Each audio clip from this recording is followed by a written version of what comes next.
Ayaan, a 6-year-old boy, stands at the door with his little school bag. His mother hands him a lunchbox and places her hand on his head. She says, "My son, remember, the world may push you down, but your mother will always lift you up." Ayaan smiles and hugs her tightly. This is their new home. They moved here from Syria.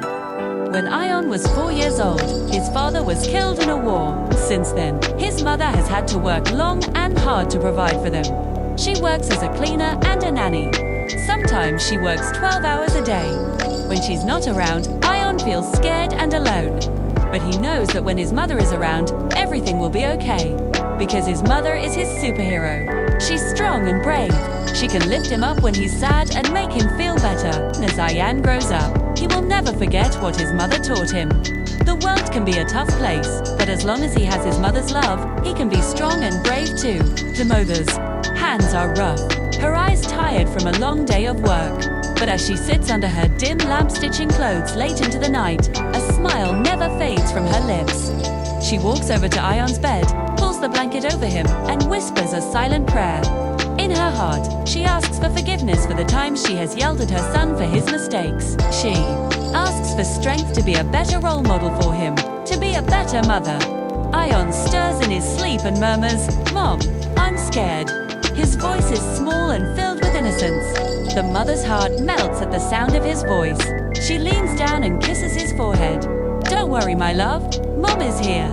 And in that moment, the tiredness in her eyes disappears. All that's left is the love of a mother for her son. I'm 16 and I'm too busy for my mom. It was 7 p.m. and I was hanging out with some friends. My mom came in with some hot food and I was like, "Mom, I don't have time to eat. Just leave me alone, please." She was trying to smile, but her eyes were filled with tears. I could see that she was hurt, but I didn't care. I was too busy playing video games and chatting with my friends. I know that my mum works hard to make our lives better. She works long hours and often doesn't get to eat on time because she's too busy. But I'm 16, and I think that I'm too busy for her. I mean, I have school, extracurriculars, and a part-time job. How is she supposed to understand that? One day, my mum stopped by my room while I was on a call. She was holding some food and she looked tired.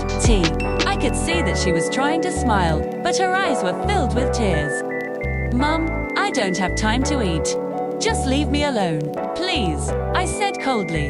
So the story is, Ayaan leaves for the city to study. His mother stands at the gate, touching his bag with her trembling hands, whispering prayers. Days pass, calls become fewer. Messages almost disappear. One day, a courier arrives. The mother opens it and finds a letter. It's from Ayaan. He writes about how he's doing well in school, how he's making new friends, how he's enjoying the freedom that comes with being away from home. But every night he dreams of his mother's face. He misses her. He wants to come back. The mother reads this, her eyes welling up. She knew it would be hard for him, being away from her, but she never imagined it would break his heart. She runs to the window, looks out at the road, hoping to see her son's face in the crowd, but only sees strangers. The pain of separation is a silent scream in her heart. The young boy, Ayaan, was running to the hospital. His mother was lying weak on the bed. She had a faint smile on her face. "Son, just hug me once," she whispered. Ayaan broke down. He hugged his mother tightly, tears streaming down his face. "I'm sorry," he cried. "I'm so sorry." "It's okay," she said, her voice very weak. "It's not your fault. I'm just glad that you came to see me one last time." Ayaan couldn't speak. He just kept crying and hugging his mother tightly. "I love you, son," she whispered. "I always will." With that, she closed her eyes for the last time. Ayaan stayed there for a long time, crying and hugging his mother's lifeless body. He didn't want to let go, but he had to.